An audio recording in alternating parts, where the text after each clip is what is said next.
I have just finished Magician's Apprentice by Raymond E. Feist, which is the first part of Magician, which is the first book in the Rift War saga. And so far, it's decent. If you've never heard of the Rift War saga, it is like a late 1970s, early 1980s fantasy saga by Raymond E. Feist. And it is essentially these two worlds somehow collide via these rift gates, and this one world invades the other, and then it begins a war between these two very different worlds with very different species and very different ideas of how the world works and all that kind of stuff. And so far, it's very classic fantasy with like a slight twist, and that slight twist is, the Rift War, which is probably the most unique element so far. If you're a fan of classic fantasy and, you want to read something that's really light and easy and feel good, then I feel like Magician's Apprentice might work for you, because I'll be honest, this is like not remotely unique beyond the Rift War premise. I mean, it's got all the classical fantasy story beats. It's got, the boy who becomes, the magician's apprentice, the kitchen boy who becomes the magician's apprentice, and, there's princesses, there's elves, there's dwarves, there's, like, those very, like, human politics dealing with one another, and this, like, general kingdom aspect, and it's very typical, it's got dragons, it's got magic armor, it's got wizards and stuff, like, it's very, very typical. But, if that's something that interests you, this is a very pleasant read. I just feel like this is a book, at least so far, that it just fills you with, like, good vibes. This is not, like, a dark book, at least so far. This is very light to read. The conflict, when it happens, is usually on the brief side. The way Raymond E. Feist describes action is not gratuitous. It's not violent. I would say it's very much in like the PG to PG-13 range.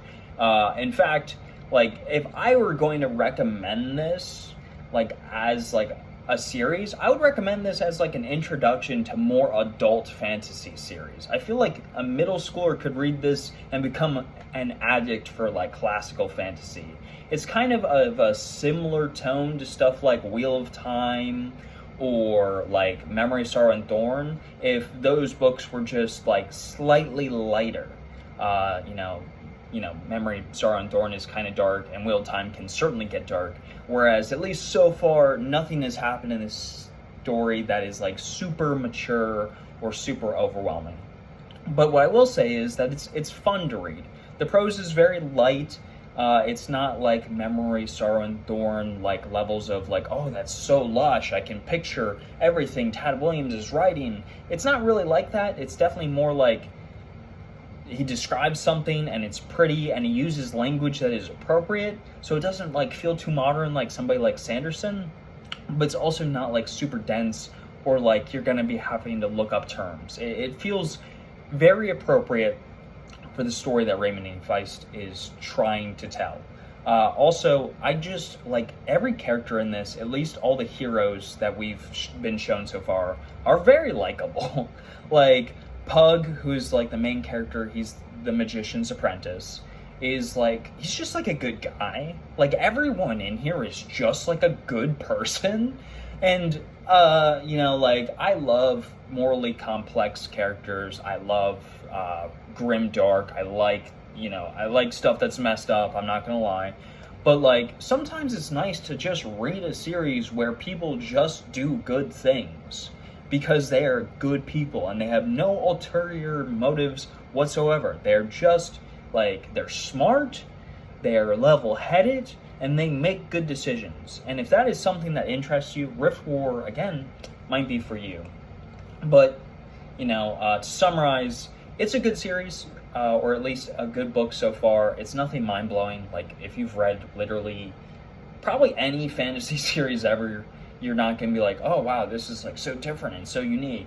But what it is like very enjoyable. It's very easy to read. The characters are fun. The world building, while not original, has some unique elements, and it was hard to put down despite it not being really unique, because of just how enjoyable it was to like spend time with these characters and in this world. So if that interests you, I highly recommend Magician's Apprentice. And I will say, like, where it leaves off will have you wanting more, because it is part one of a part two. It doesn't just like, it kind of ends on a cliffhanger, to be honest. So I might recommend, depending on how Magician Master goes, just reading the entire thing back to back. But yeah, that's it for now. I give it like an 8 out of 10. It's nothing mind-blowing. It's not gonna like rock your socks, but it is very fun to read.